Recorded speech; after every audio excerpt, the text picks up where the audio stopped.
аспект на прагматизам, мислам дека не. Мислам дека ќе се развијат протоколи во кои ќе имаме комбинации на неколку вакцини. И за мене, например, нема поента, еве доколку вие сте примиле 2 дози на векторска вакцина, да ја земеме, која вакцина да ја земеме? Ајде AstraZeneca вакцината или Спутник вакцината, или Јансеновата вакцина. Вие ако примите и трета доза преку аденовирусен вектор, вие ќе имате намален имун одговор кон таа вакцина,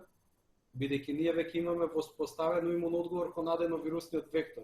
И буквално имуниот одговор го убива векторот пред да го достави антигенот, односно делот од коронавирусот, врз кој се развива имун одговор кон него. И сега предпоставувам сите пациенти кои се вакцинирани со векторска вакцина, најверојатно во иднина, за година, две, кога ќе треба да примаат трета бустер доза, ќе треба да примат хетерологна вакцина, која ќе биде или инактивиран вирус, или ќе биде МРНК вакцина, се развиваат и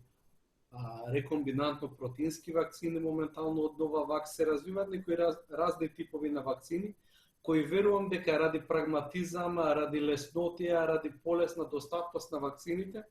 во иднина ќе се комбинираат и мислам дека во наредниве неколку месеци ќе се развијат и такви протоколи и дури верувам дека и во самиот процес на масовна вакцинација веќе ќе комбинираме некои вакцини, но секако треба да биде прво тоа базирано на докази пред да се донесат тие одлуки, ама верувам дека нема да има проблем и верувам дека тоа е вистинскиот правец напред. Треба да бидеме прагматисти, доколку медицината утврдува дека да, окей е да се комбинираат вакцини,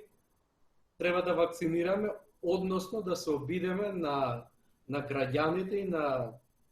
и на пациентите да им ја дадеме најдобрата медицинска нега, тоа се вакцини кои предизвикуваат солиден имун одговор и диаметрално ја намалуваат веројатноста за смртен ишод, без разлика дали се работи за иста технологија, без разлика дали се работи за ист производител на вакцината.